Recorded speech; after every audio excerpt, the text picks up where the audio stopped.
അതായത് Kim Jong Un തന്നെയാണ് തന്റെ സഹോദരനായ കിം ജോങ് നാമിനെ കൊലപ്പെടുത്താൻ ആ സംഘത്തെ മലേഷ്യയിലേക്ക് അയച്ചിരിക്കുന്നത് എന്ന് വ്യക്തം. ഈ സംഭവങ്ങൾ മലേഷ്യൻ ഗവൺമെന്റ് കണ്ടെത്തിയപ്പോഴേക്കും നോർത്ത് കൊറിയയിൽ നിന്നും കിം ജോങ് ഉൻ അയച്ച ഒരു മെഡിക്കൽ സംഘം മലേഷ്യയിലെത്തുകയും അവർ നടത്തിയ പരിശോധനയിൽ കിം ജോങ് നാം മരിച്ചിരിക്കുന്നത് ഹാർട്ട് അറ്റാക്ക് മൂലമാണെന്ന് കണ്ടെത്തുകയും ചെയ്തു. മലേഷ്യ സൗത്ത് കൊറിയയുമായി ചേർന്ന് നോർത്ത് കൊറിയയ്ക്കെതിരെ അനാവശ്യമായ ആരോപണങ്ങൾ ഉന്നയിക്കുകയാണെന്നാണ് കിം ജോങ് ഉൻ പറഞ്ഞത്. എന്നാൽ നോർത്ത് കൊറിയൻ സംഘത്തിന്റെ കണ്ടെത്തലുകൾ തെറ്റാണെന്നും ഹാർട്ട് അറ്റാക്ക് അല്ല, മറിച്ച് VX നിർവേജന്റ് തന്നെയാണ് കൊലപാതകത്തിന്റെ കാരണമെന്നും മലേഷ്യൻ ഗവൺമെന്റ് പ്രൂവ് ചെയ്തു. VX നിർവേജന്റാണ് കൊലപാതകത്തിന്റെ കാരണമെങ്കിൽ ഇത്രയും ഡേഞ്ചറായ കെമിക്കൽ കയ്യിലാക്കിയ പെൺകുട്ടികൾ എന്തുകൊണ്ട് മരിച്ചില്ല എന്ന ചോദ്യം വരും. അവിടെയാണ് ഈ കൊലപാതകം പ്ലാൻ ചെയ്തവർ ബുദ്ധിപരമായ നീക്കം നടത്തിയിരിക്കുന്നത്. VX നിർവേജന്റ് എന്ന് പറയുന്നത് 2 കെമിക്കലുകൾ കൂടിച്ചേർന്നുണ്ടാവുന്നതാണ്.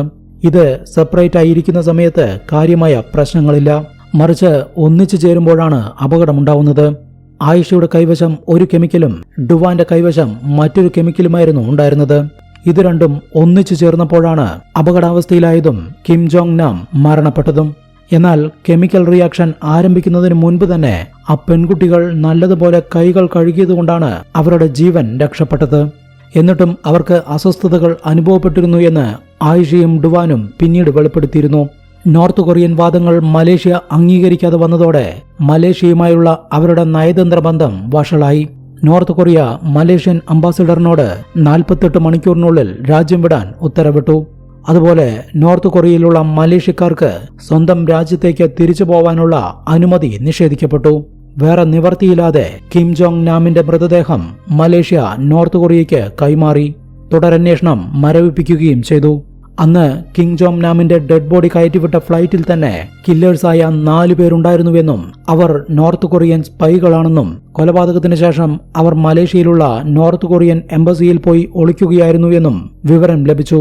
അതുപോലെ ഈ കൊലപാതകം നടന്ന അന്ന് തന്നെ കൊലപാതക സംഘത്തിലെ 4 പേർ നോർത്ത് കൊറിയയിലേക്ക് ഫ്ലൈറ്റ് കയറിയിട്ടുണ്ട് എന്നും പിന്നീട് കണ്ടെത്തി. നോർത്ത് കൊറിയയിൽ നിന്നും മാറി ചൈനയിൽ കുടുംബസമേതം താമസിച്ചു വരികയായിരുന്ന കിം ജോങ് നാം തനിക്കെതിരെ പ്രവർത്തിക്കുന്നുവെന്നും നോർത്ത് കൊറിയൻ രഹസ്യങ്ങൾ അമേരിക്കയ്ക്ക് ചോർത്തിക്കൊടുക്കുന്നു എന്നുമുള്ള കിം ജോങ് ഉന്നിന്റെ സംശയമാണ് ഈ കൊലപാതകത്തിലേക്ക് നയിച്ചത് എന്നാണ് ലോകരാജ്യങ്ങൾ പറയുന്നത്. ബലിയാടായത് 2 പാവം പെൺകുട്ടികൾ. 2 വർഷത്തോളം മലേഷ്യൻ ജയിലിൽ കിടക്കേണ്ടി വന്ന സിറ്റി ആയിഷയെയും ഡുവാനെയും കുറ്റവിമുക്തരാക്കിയ മലേഷ്യൻ ഗവൺമെന്റ് 2019 അവരെ ജയിൽ മോചിതരാക്കി സ്വന്തം രാജ്യങ്ങളിലേക്ക് പോവാൻ അനുവദിച്ചു.